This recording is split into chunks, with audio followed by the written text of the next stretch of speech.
If you've just worked through the stretch sequence for neck and shoulders, hips and hamstrings with me, and you've done the advanced version and you're already used to the beginner's version of the flow sequence that is part of this quartet of videos, then you're welcome to join this video with me.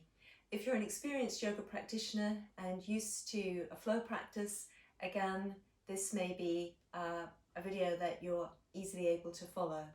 This will be a more advanced video where I'm not giving all the instructions and all the options. So please make sure that if you have any joint problems or injuries that could be made worse by strong, strenuous stretching or dynamic movements, that you have consulted with your physician or physiotherapist first. And if you're not sure, watch the video first, follow it afterwards, or try the beginner's video, which is the same sequence but just talked through a little bit more slowly. All of that said, let's get started. We're going to start with a cat stretch to begin with on the mat. Let's lengthen the hips back towards the heels, stretching the tailbone right behind us and keeping the crown of the head lengthening forwards so the spine gets a good stretch in between the tailbone and the crown of the head. We're going to breathe in, bring ourselves forwards towards the all fours, set the knees be underneath the hip joints and the wrists underneath the shoulder joints. Aim to have lots of length through your spine. We're working now with the bandha, using the muscles directly in front of the tailbone, lifting them up to draw the tailbone downwards, lifting up in the muscles in the lower abdomen, letting the navel pull to the spine, squeezing the ribs together at the base of the breastbone, rolling through the whole spine. Breathing in here, let the breath dive back into the base of the chest.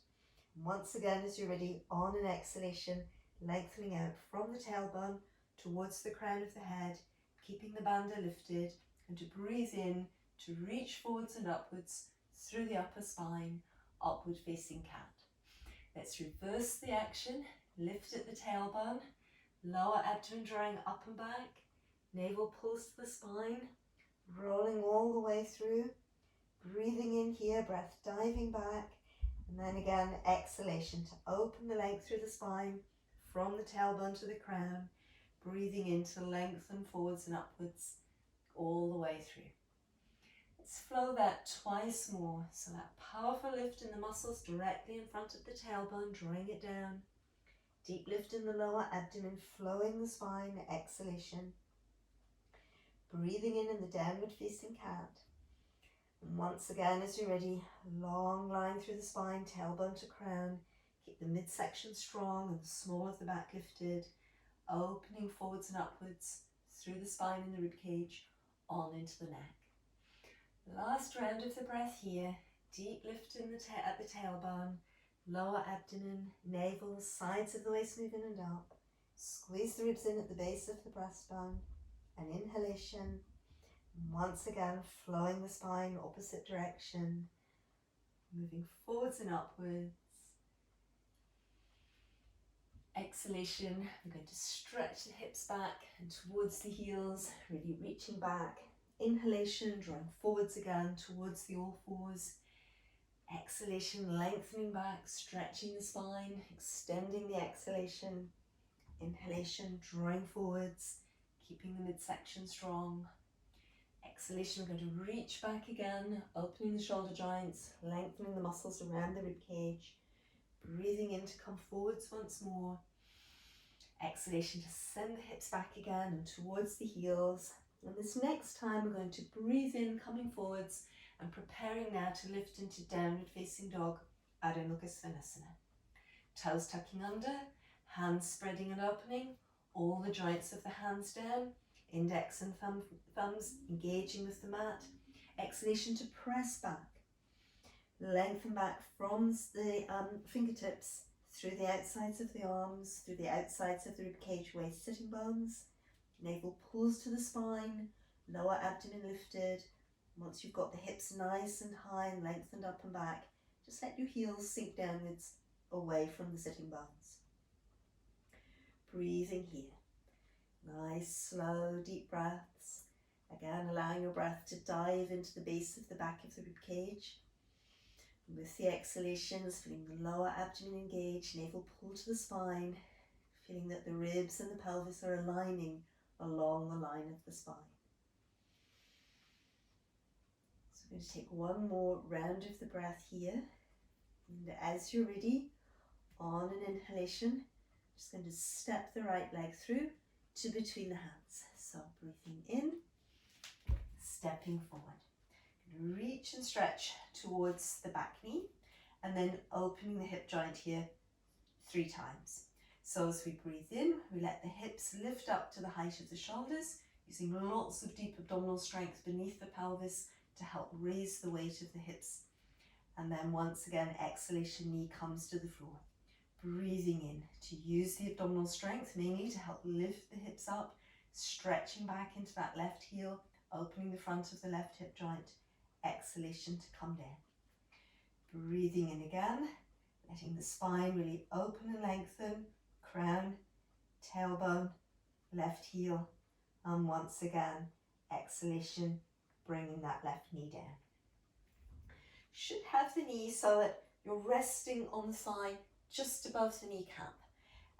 If it is uncomfortable to rest in this way, then just bring a little towel or something underneath the knee to support it.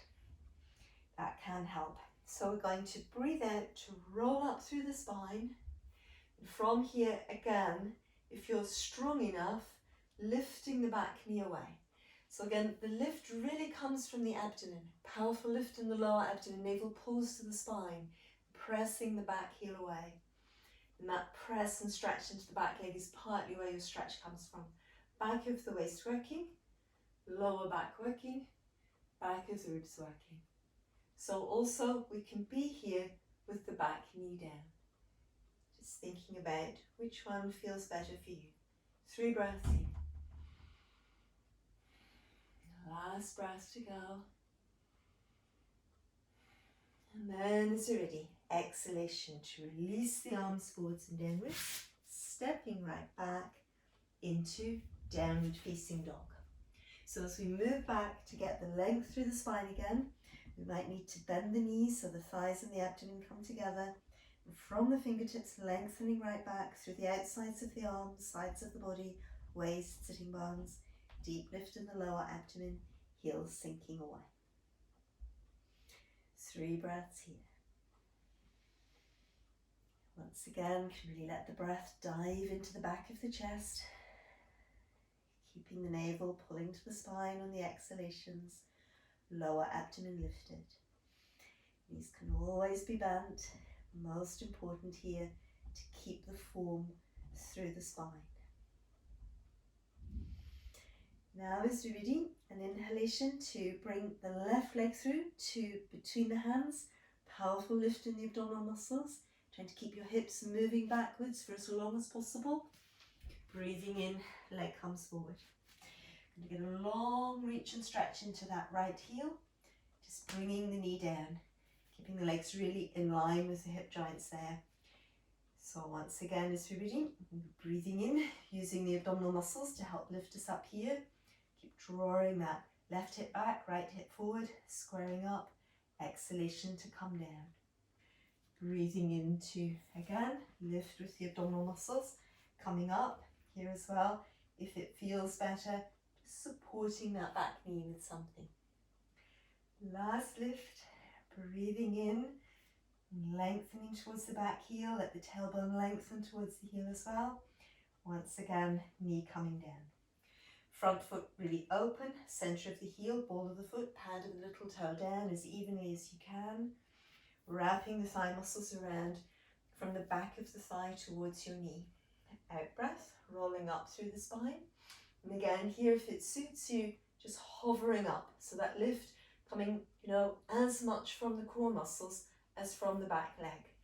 Arms then lengthening in, lower back muscles working, gluteal muscles working on the right side, and breathing.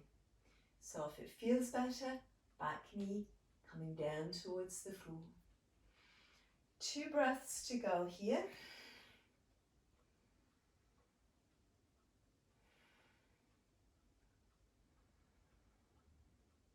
And once again, long, strong spine, abdominal muscles working flowing forwards and downwards, inhalation, exhalation to move back. Let's again just think in terms of knees bending, thighs and abdomen moving towards each other, crown to tailbone, lots of length, lots of space through the spine.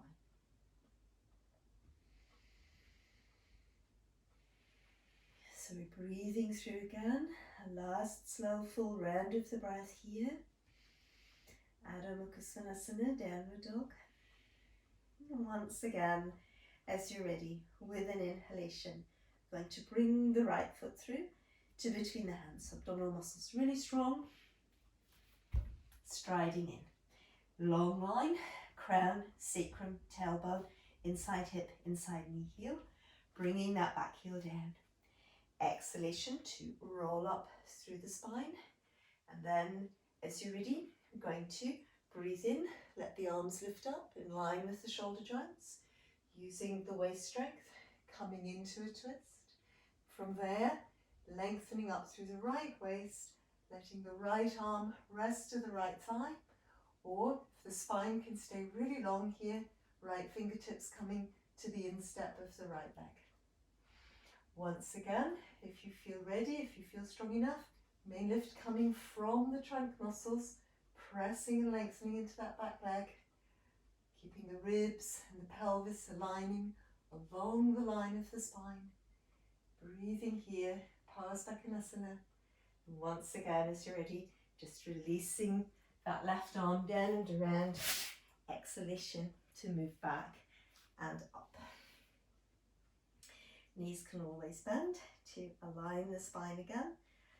Deep lift in the abdomen, navel pulls to the spine, shoulders broad and wide. Breathing here.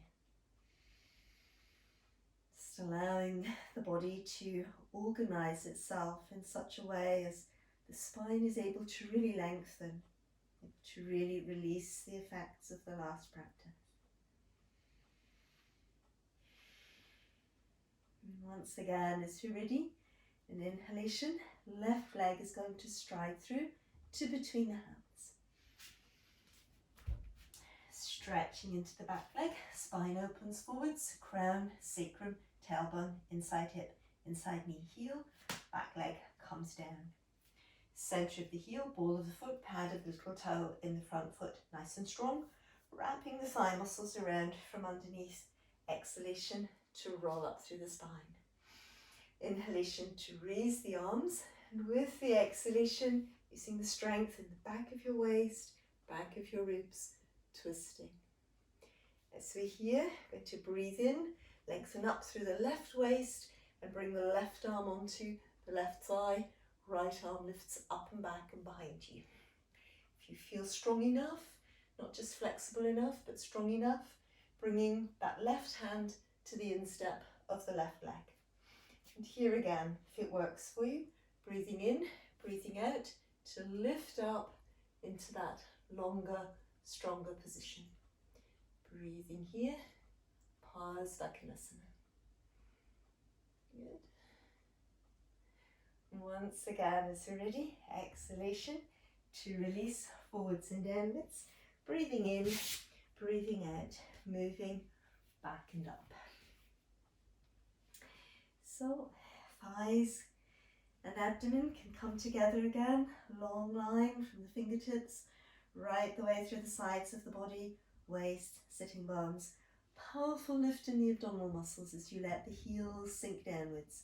So you keep your pelvis really supported as the heels sink away. And once again, letting the mind come into the inner space of the posture. Breathing here. Of course, downward facing dog is a hard working posture. It just allows the mind to rest, the mind to come to stillness. And then, as you're ready, with an inhalation, we're going to let the right leg stride through again to between the hands. Long line, crown, sacrum, tailbone, inside hip, inside knee, heel. And keep the abdominal muscles really, really strong. Left hand can come to the floor by the instep of the right leg, allowing your left hip to sink down, Left waist, left ribs, left shoulder as you circle up and around with your right arm. So you can keep that back knee lifted. If it feels better, let it come down towards the floor. But the lift, of course, largely emanating from the strength of the core and the support of the spine. Breathing here, and as you're ready again, exhalation to release that arm down and around. Head can relax to the inside of the front knee. Breathing in, breathing out to step back. Again, letting the knees bend. Long, long opening from the fingertips right through to the sitting bones. Let your collarbones be broad and wide, shoulder blades moving up the back, muscles in the back of the ribs working, muscles in the back of the waist working. Powerful lift in the lower abdomen as you sink the heels away. Breathing. Once you've balanced up the strength, balanced up the openness that you need to be able to sustain the downward facing dog posture, allowing the mind to rest, allowing the mind to be still within the space of the body. Once you're ready again, an inhalation to step the left leg forwards to between the hands. Long line, crown, sacrum, tailbone, inside hip, inside knee, heel, spine reaches forward, abdominal wall really lifted.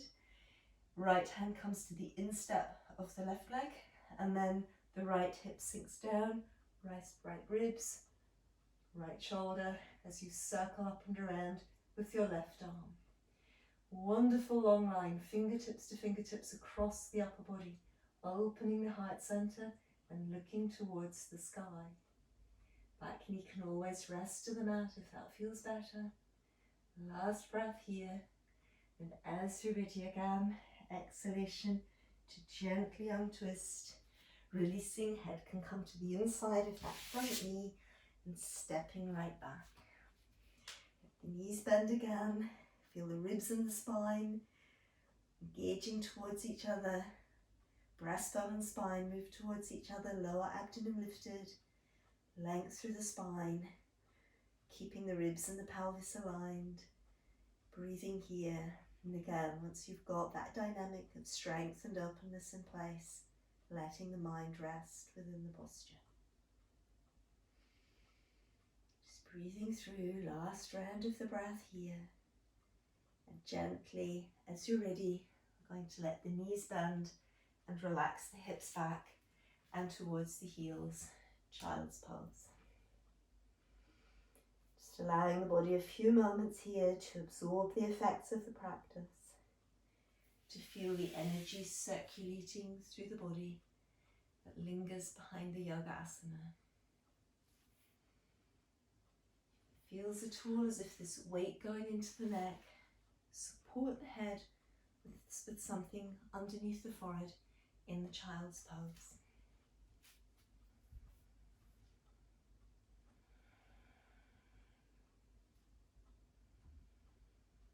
Gently allowing the breath to settle, allowing the exhalation to lengthen and the inhalation to become easier.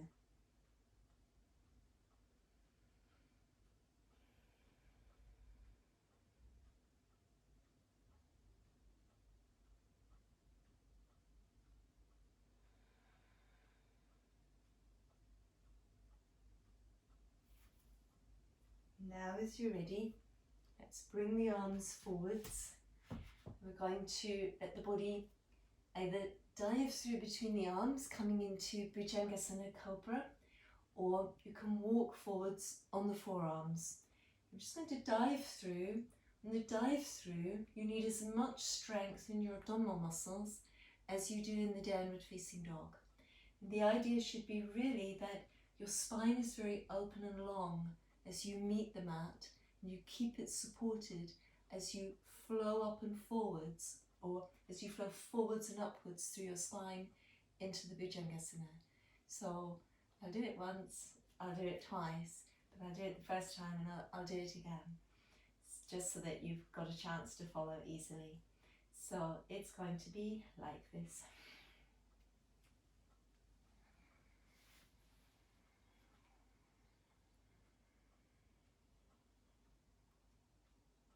So the strength is coming from my back muscles, the back of my shoulders, the back of my ribs, the back of my waist. My gluteal muscles are working in this quite dynamic Bhujangasana.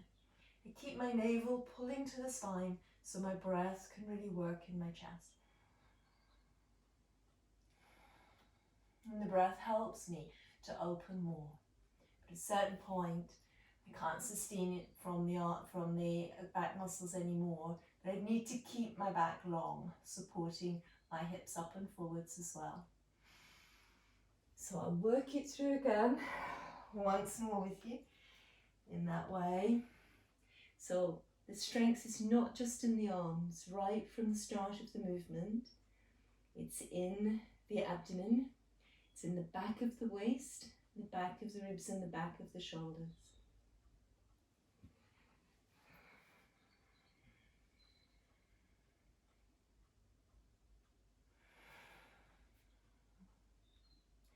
As I dive through on the inhalation, there's a lot of strength in the diaphragm as well. And on this version, I've just let my arms come forward, so that might feel easier for many people. And if you've got space, a little bit, the elbows can lift away. But keep the main dynamic of the movement coming from your spine and the strength coming from your back muscles rather than from your arms. So breathing here. Feeling the wonderful energy that comes from opening the front of the spine.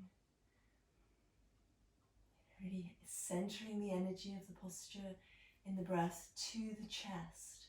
Navel keeps pulling to the spine and breath stays really centered to the chest. Good. And again, as you're ready, on an exhalation, just allowing the spine to roll forwards and downwards. Navel pulls to the spine. Let's pass through to the all fours, back and up. Adho Mukha Svanasana again, downward facing dog. Might teach you a little bit, adjust the distance between the hands and the feet coming in from the cobra. Breathing here, just let your whole spine open and lengthen forwards. Just being aware of any sense of energy or renewal that might come in from the Bhujangasana posture. Breathing there.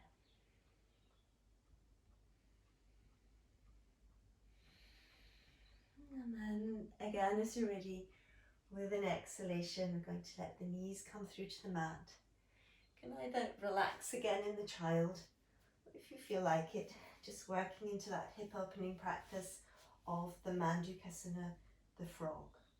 So pelvis opens a little, hip joints open a little, inner thighs open a little, and aiming to feel that your spine is lengthening from the tailbone forwards towards the crown of the head.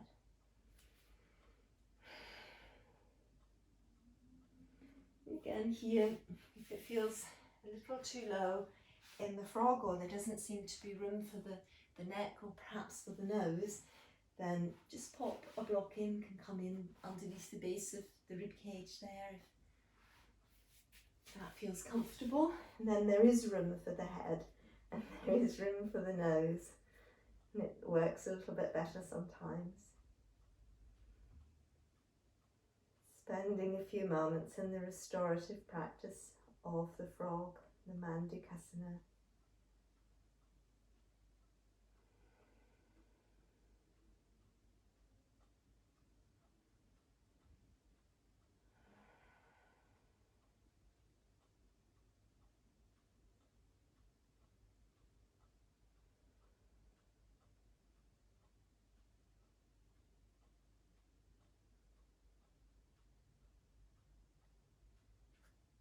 Gradually, again, with an inhalation, to let the arms walk back in and towards us, letting the legs come back towards each other and through like that.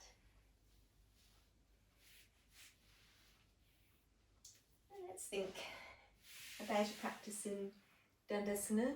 Might be after all those downward facing dog postures that it's possible to get the legs to lengthen away with the spine nice and tall. You might find that a block is still more helpful for letting the spine be lifted And you can always let the knees bend a little bit as well to help the alignment. We're going to come into a twist in a moment, and with the twist it is always important to have as free an alignment through the spine at the start as possible. If we start the twist action with a position in the spine like this, and then we twist into that, it's too much pressure in the outsides of the disc here. They're already pushing forwards in this rounded position, and then we're screwing into that pushing forwards position. It's not a good idea. So try to find that length through the spine as best you can at the start. So Dandasana, a more difficult posture requiring more strength than people might imagine. So let's just work it through a little bit here. An inhalation to lengthen up through the spine and into the arms, an exhalation to come back again. An inhalation to lift up right from the base of the spine, all the way through to the crown, and an exhalation to come back down again. This time we're going to flow the arms up and let the spine lift at the same time. Instead of coming down on the exhalation, we're going to spiraling towards the right, opening the arms out to the sides. With the inhalation and lifting up through that left side of the waist, and then just bringing the left arm down to the inside between the legs. Have just a little bit of pressure from the inside of the left thigh against the back of the right hand. And again, you can be in this quite long extended position that I'm in, but just keeping a check that this part of the spine is staying open, not rounded, as you're in a very strong twist. And sometimes it might be better just to work a little bit with a strap to extend the arm, and to not reach quite so far. Wherever we are, if you haven't been able to reach quite so far, if you've got the strap to anchor you a little bit, going to, in this practice, bring ourselves up and over. And it really is an up and over movement. In order to get the space to really come over, the lower waist has to keep lifting up, and the ribs on the right side, my upper ribs, also need to keep lifting up. So it's an up to come over.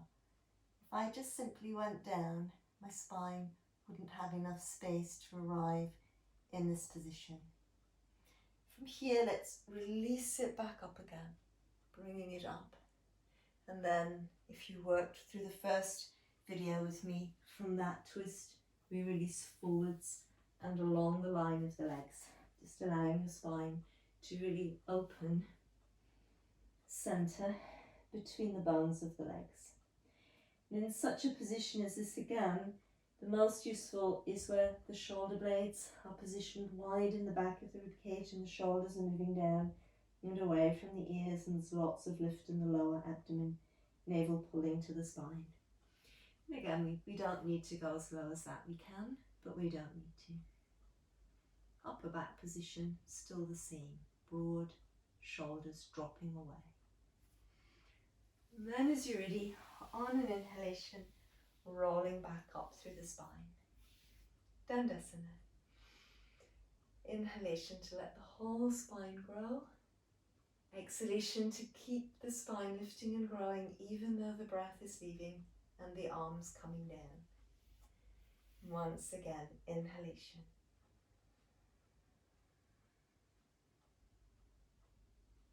And exhalation. And then on this round, as we breathe in, we sustain the lift and add in a twist. So we need to use the muscles in the back of the waist, use the muscles in the back of the ribs and the back of the shoulder. As we're ready, an inhalation to again lift right from the base of the spine, breathing in, opening the line of the right waist along the line of the inside of the right leg. And the right hand just comes to the instep of the right leg, and a little bit of resistance from that leg against the arm. So just checking again that the spine through the midsection is really lengthened and lifted. And from here as well, it's that lift at the base of the spine that needs to be sustained. This whole underside is drawing upwards, it's actively lifting upwards. And without that, although it's counterintuitive, without that, I won't have the space between the joints of the spine in order to be able to come over. Now some people might, but the majority of people won't. So you need the lift to come up, to come over. It takes more strength than flexibility, I think, really, or at least 50-50. So breathing here, and then once again, as you're ready, an inhalation to lift up. Let your spine align as much as possible, and then flowing that aligned spine forwards along the line of the insides of the legs. Collarbones really broad and wide in the shoulder blades, moving down the back. So it's really, from here, just release the spine, whatever line it comes into. And breathing. From there again, just going to roll up through the back. Let the arms rotate behind us, elbows pointing back, reversing the spine. Just a gentle counter pose here, lifting up. Midsection mainly stays the same, and that up and back action is coming through the rib cage and towards the neck. And breathing, and then again, just releasing. Good. So at the end of that sequence, let's roll down onto the mat. Just giving the body a few moments to relax and let go of the many different movements that we've worked with through the sequence. Forward bends and back bends and twists and side bends. Just giving the spine a few moments to really let go here. And often a nice practice to allow the spine to relax and just to bring the whole body into a quieter energy is the Ardha Pavanmuktasana, where we fasten underneath the back of the right thigh with the left hand. We slide the left leg away from us, keeping the tailbone anchored to the floor.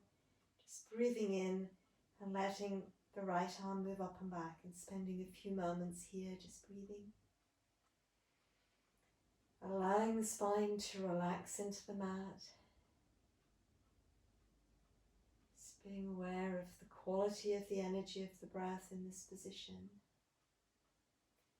Energy of the breath perhaps really vivid in the back of the chest, like the wind coming into a great white sail. And on the exhalations, just allowing your back to really relax. Just feeling that the body is able to drift in calm water now.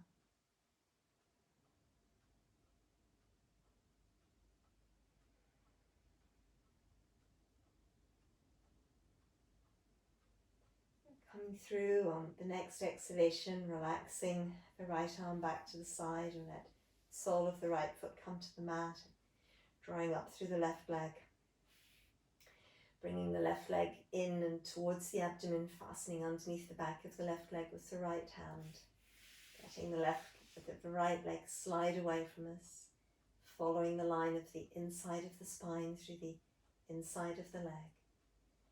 And then once again, this time it's the left arm that moves up and back, allowing the energy of the breath to be vivid here. And again, the sense of ease through the physical body to be pronounced, just letting go.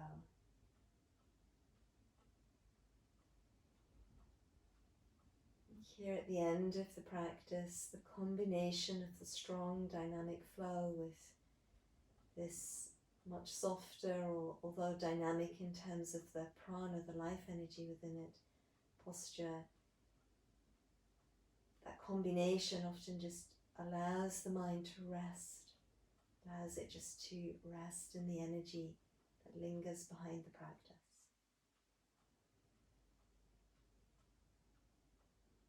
And that's so much part of the power of the yoga asana, this ability to untie us from our everyday activities, our everyday habits of mind. It's allowing us to let go and to experience a wider range of energies within, our being. And then again, as you're ready with an exhalation, allowing that left arm to come back to the side, and the left leg to slide right away, both knees and toes, and both legs rolling outwards and the arms rolling outwards and away from the sides of the body. Just spending a few moments to absorb the effects of the yoga practice.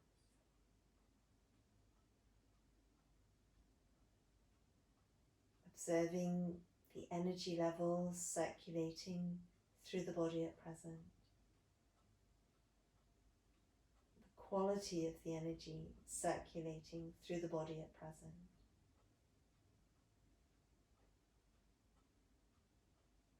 Observing the energy levels within the breath at present. Observing the quality of the energy of the breath at present. If the breath feels soft, if the breath feels silken, the length of the breath, the speed of the breath,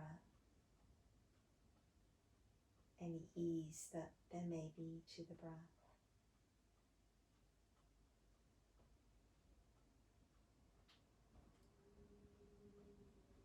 Observing the energy levels within the mind at present, the quality of the energy of the mind at present, any clarity in the mind at present, any light,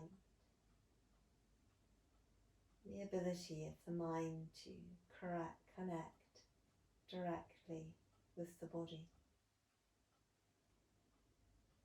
the ability of the body, the energy of the body and the mind to experience a unity of being, a oneness of being, a yoga of being.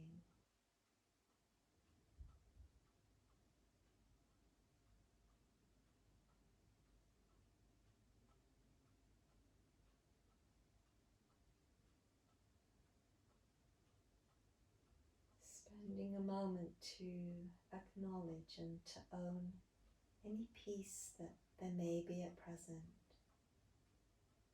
any positive quality or sensation that there may be at present.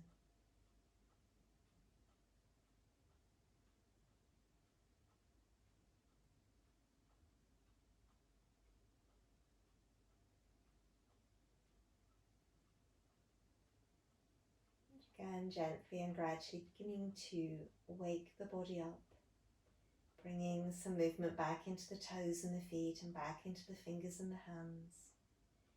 Gently and slowly releasing the head to one side, drawing center. Releasing the head to the other side, drawing center. Just allowing the neck to limber a couple of times in both directions. Letting the stretch work through the whole body, reaching up, reaching down, the muscles engaging again, all about the length of the spine. Reawakening all through the back, into the arms, into the legs. Letting the senses move outwards, the sense of sight moving outwards, the sense of hearing moving into the wider distance. Just being aware of the sensations over the surface of the body, air on the skin, clothing on the skin, and the contact that the body has with the mat. Just being sure of the physical body where it begins and ends, and knowing that it's prepared to see you out and about and safely through the external physical world that surrounds us again. We might just have a little stretch here, breathing in, let the legs extend and the arms move back and behind us, and breathing out to hug the legs in again, relax the back into the mat. Breathing in again, stretching the spine, lengthening into the legs, lengthening into the arms, and on the exhalation, connecting with the mat. Breathing in again, lots and lots of space. Feeling the body coming back into a state of activity again. And then as you're ready, let's roll over, coming onto one side, resting on the side for a moment. And then away from the side, rolling up through the spine, back to seated. Om Shanti Namaste. Well done. Thank you for staying with me if you're still there, and I hope to see you again very soon.